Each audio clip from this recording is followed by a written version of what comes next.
Hello. Okay, so I'm going to start by reading my poem that's included in this issue called Mount Ararat. Just for some context, my family is what we call Philadelphian Armenian. So my family came from Armenia during the genocide, but it's a heritage that we don't explore a ton. So this is a poem, a little bit about that. Mount Ararat. If you stand on the edge of Yerevan, you can see the arc.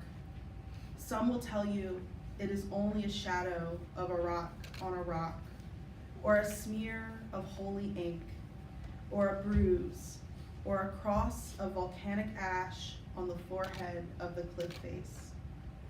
The last person in my family who saw the mountain is said to have disappeared. Her daughter came to America on a boat and was married to a jeweler. There is nothing left of us but rings, one on my mother's left hand, dozens buried in a graveyard outside of Philadelphia, on the ring fingers of unmarried women who kept convent at a house on Spring Garden Street. And there is one in a casket buried next to a parking lot, loop on a chain in my grandmother's fist. If you sit on a hospital bed, dying, somewhere in University City, you can see the spire of a church out the window. This is the church where my grandmother prayed as a child, kneeling in the bluish light of a stained glass mountain. From the back pew, you can see a ship cradled in its gravel tongue. Okay, I'm just gonna read two more. This one is, I'm gonna read from my phone because I'm a millennial. Okay. All right, this is called Return to the Shoe Lane Common Room, Oxford, England. If you stand where I'm standing, you can see St. Michael's from the window, the barrel, the plunger, the steeple against a sky pummeled to bruising. This is the kitchen counter, a mug half full of coffee and cream, a legal pad scrawled with runes, a cutting board, a spoon. And that is the common room, a fountain pen weeping red on the couch, a pair of glasses lolling on the floor, an armchair stacked with books. This is dawn on the day where I found my aliveness to be insufferable, but went to breakfast anyway, and this photo you are looking at is the picture I took that morning when there was no evidence except for that which I withheld. As you can see, no fingerprints on the corkscrew, no juniper berries stippling the carpet, only one bottle of wine. But if you could only look over your shoulder, you could see the body I will identify as my own. The hands cradling a water glass glazed with vomit, the mouth incoherent, the head erupting. This is the photo of a room I thought I would never return to again, but I have visited often. I sit in its chairs.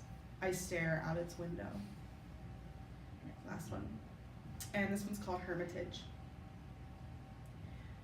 By coughing up a rope of nut brown hair that turns as it rises from my throat, I wake up each morning in my hermitage.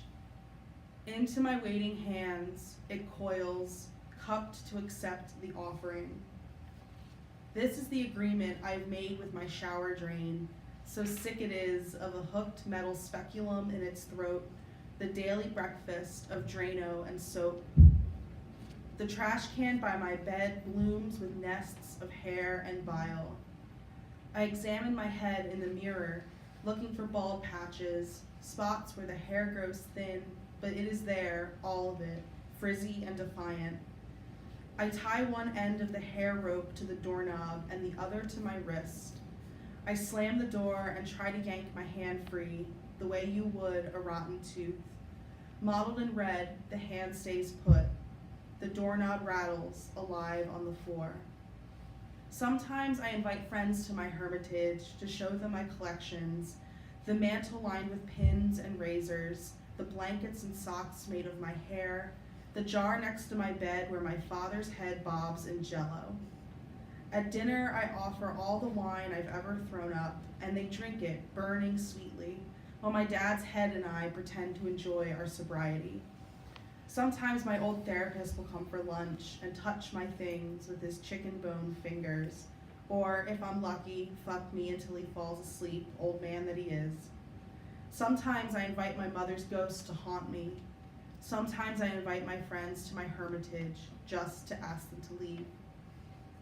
My hermitage is the spaces on my arms the razor never found. It is the pause between the dial tone and my mother's voice.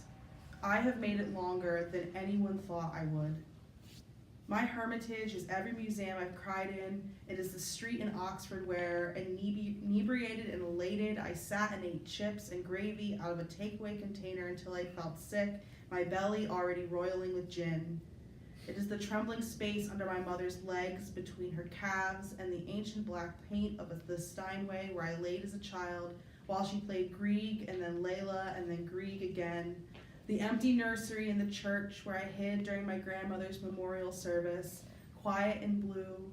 The hollow heart of an apple I tried to eat after she died. Every candle I have lit and placed on an altar since. It is the space between the choir loft and the ceiling, the couch in the National Gallery, where I sat hungover and aching, but so full of joy upon seeing the Ginevra de Benci that I swore I'd never drink again. Thank you.